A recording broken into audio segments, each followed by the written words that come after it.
Capítulo 2653 Acionando a armadilha, Parte 1. Felizmente para Fria, o tirano estava muito ocupado tentando descobrir ao menos uma habilidade de linhagem para importuná-la demais. Quanto a Nalrond, ele explorou o frenesi de trabalho para se esgueirar para uma caverna isolada, longe de olhares curiosos. Ele tentou de tudo, desde meditação até autoaceitação, mas nada funcionou e Mogar ainda estava em silêncio. Ele não conseguiu ouvir uma única palavra dele. Só pode significar que estou longe de uma solução, ele pensou.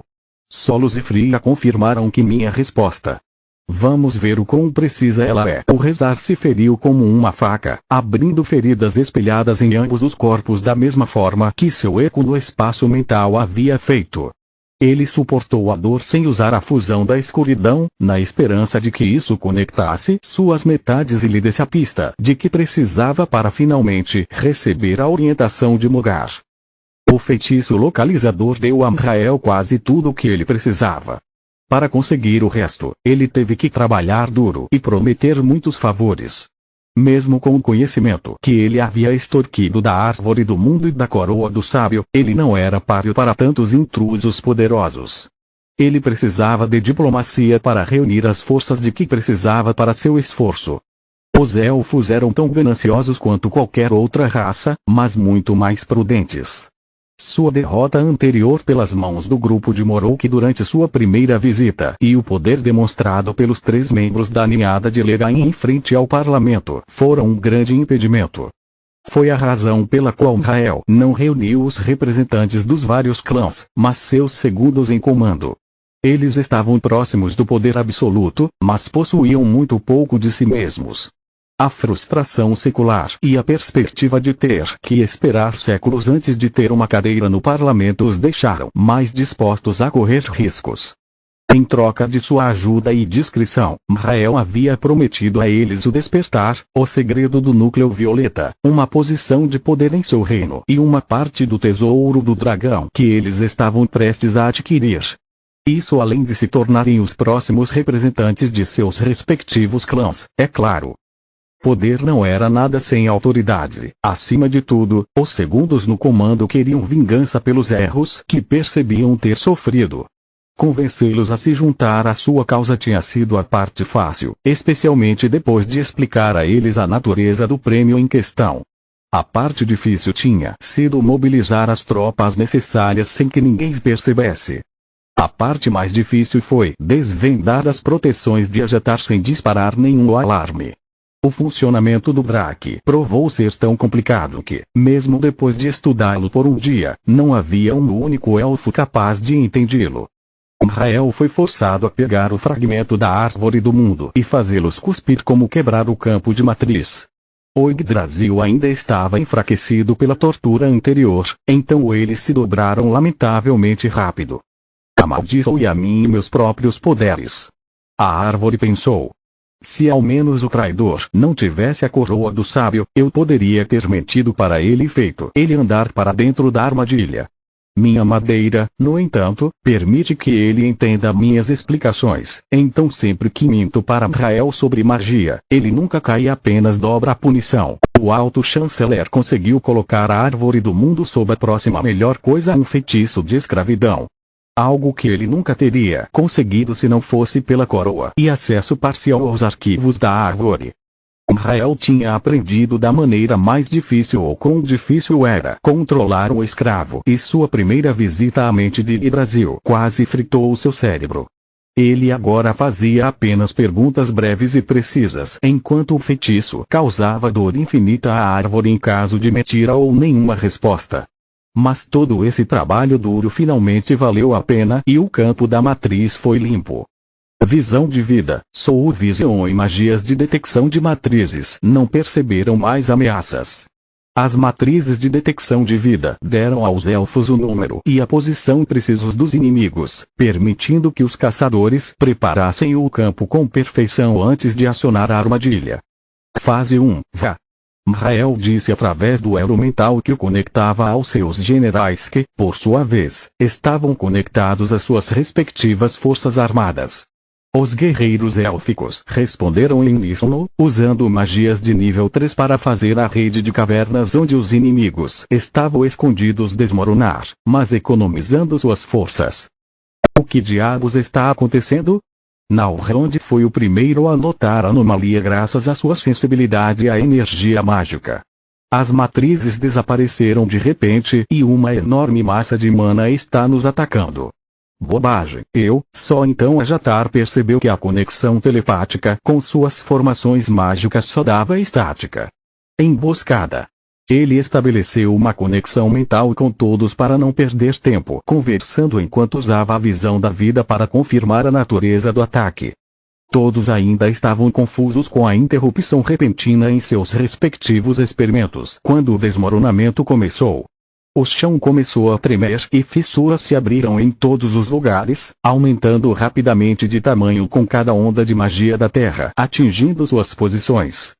Para piorar a situação, os elfos também estavam empilhando centenas de quilos de rocha e solo sobre as cavernas para que, no momento em que o teto desabasse, a gravidade os transformasse em projéteis mortais. Não há tempo para lançar feitiços fortes o suficiente para dominar os de nossos atacantes e não podemos dominá-los todos. São muitos. Faluel chegou. Contra alguém com dominância, a quantidade venceu qualidade. Mesmo que as magias empregadas pelos elfos não carregassem força de vontade, controlar até metade delas era impossível. Só podemos subir. Protejam os pequenos. A Hidra conjurou sua armadura da fortaleza real e cresceu até seu tamanho original, usando a proteção do Davros e a explosão de seu corpo em expansão para afastar as pedras que caíam. Ajatar fez o mesmo com sua armadura guarda da serpente e Lit com sua armadura andarilho do vazio. Nenhum dos dois se comparava à obra-prima de Tiris, mas eles ainda se saíram bem. O Drak usou fusão gravitacional avançada para aumentar sua densidade enquanto Lit impulsionou com mana o revestimento de adamante nos ossos do dragão. 3 titãs, respectivamente 20, 20 e 25 de altura, ergueram-se do chão como deuses antigos despertados de seu sono, bloqueando o céu. Os outros ficaram entre os pés das bestas colossais, usando seus amigos desajeitados como escudos. Os elfos engasgaram de surpresa, alguns até afrouxaram o aperto em suas armas, mas a cadeia de comando se manteve parada. Tudo estava indo de acordo com os planos de Mihael. Soltem. A confiança em sua voz tirou os seus generais do transe e eles retransmitiram a ordem, restaurando o moral. Flechas com pontas de adamantio atacavam os colossos de todas as direções, cada elfo atirando 3 flechas por vez, e cada uma delas estava imbuída de feitiços mortais. Lit, Faluel e Ajatar reagiram por instinto, conjurando um escudo de vento para repelir as rajadas de projéteis, mas um de seus encantamentos permitiu que as flechas atravessassem a barreira improvisada. Quando atacaram, eles lançaram a magia de nível 5 do Mago de Guerra, Inverno Destruidor. A magia da água cobriu os vermes como uma espessa camada de gelo, fazendo com que sua temperatura caísse abaixo de 100 graus Celsius e explorando sua fraqueza natural ao frio. Capítulo 2654 Acionando a armadilha, parte 2. Ao mesmo tempo, a magia do ar conjurava rajadas concussivas no impacto, cujas ondas de choque devastavam os órgãos internos de suas vítimas. As 3 bestas colossais desabaram como árvores derrubadas, cuspindo bocados de sangue. O frio minou suas forças, até mesmo apagando o fogo interno de Lit, enquanto o sangramento interno que sofreram selou a revigoração. Tragam a tempestade. Os elfos responderam ao segundo chamado de Mihael, inundando a colina com água que escorreu pelas cavernas destruídas e encharcou todos. Foi então que uma nova saraivada de flechas infundidas com o feitiço relâmpago congelado atingiu. A água agiu como um condutor para a eletricidade, enviando todos para uma convulsão que os fez perder o foco e o controle sobre seus corpos. Os poucos feitiços que Quilla e os outros tinham preparado se foram e assim que os raios foram descarregados, a água se transformou em gelo. Os 3 Wyrms estavam com gelo até a cintura enquanto todos os outros estavam presos nas águas congeladas como insetos em âmbar. Não vacile. Não se alegre. Não baixe a guarda. Rael continuou olhando para a esquerda e para a direita com a visão da alma para ter certeza de que não estava perdendo nada. O Tiamat é nosso principal objetivo, mas se deixarmos escapar um de seus aliados, estamos perdidos. Um desperto só precisa de uma respiração. O aparecimento do que parecia ser uma deusa enfurecida o interrompeu. Fria apareceu em meio às linhas inimigas, cercada pela aura azul de guarda total e pelos brilhos dourados e esmeraldas da versão espiritual de governante dimensional. Rael sabia da presença de Nalrond pela árvore. Ele foi quem liderou o grupo durante a visita anterior, então ele certamente acompanhou seu bom amigo Veren até a Fringe também. Foi a razão pela qual ele usou visão da alma para rastrear os movimentos do Rezar. Dispositivos de camuflagem podiam enganar a visão de vida, mas eram inúteis contra a visão da alma. Nalrond sabia das habilidades da linhagem dos elfos, então ele levou Fria com ele e nadou pelo chão desmoronado na direção oposta de onde vinham as ondas de mana. Então, ela abriu um passo espiritual após verificar com seu escopo de feitiço, onde ela poderia causar o máximo de dano no menor tempo possível. Encouraçado, sua espada liberou pulsos de magia de escuridão e luz, forçando os elfos a se curarem do dano que suas magias e lâmina infligiam. O efeito combinado drenava tanto de sua vitalidade que mesmo aqueles que não desmaiavam não conseguiam mais voltar.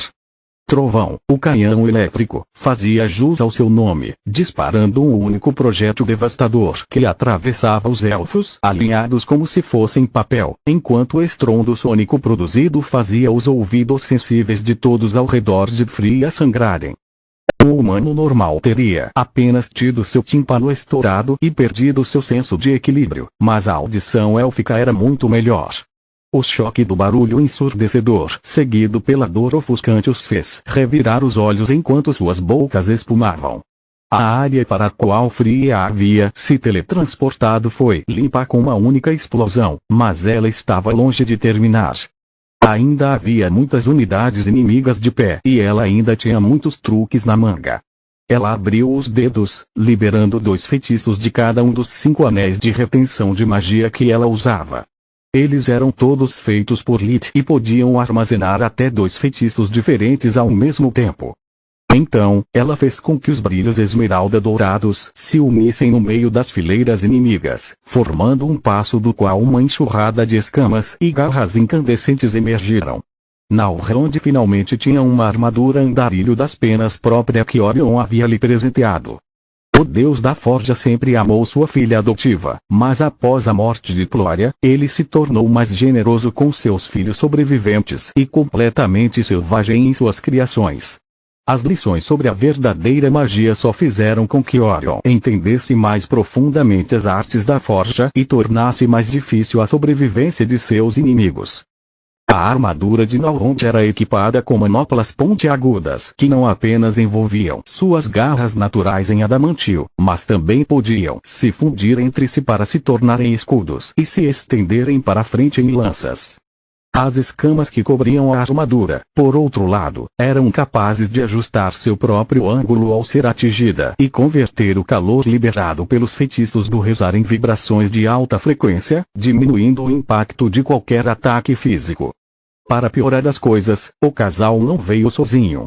Um exército de luz saiu em massa dos degraus, atacando junto com Nalrond em uma formação de lança ordenada com ele na ponta.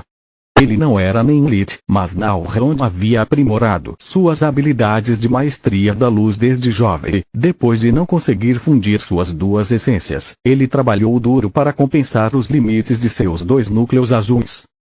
Os construtores também não eram demônios, mas eram implacáveis, não sentiam dor e podiam se detonar apenas para se reformar um segundo depois.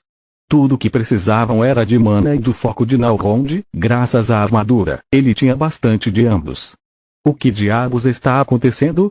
Rael ficou chocado ao ver 3 unidades desabando como castelos de cartas.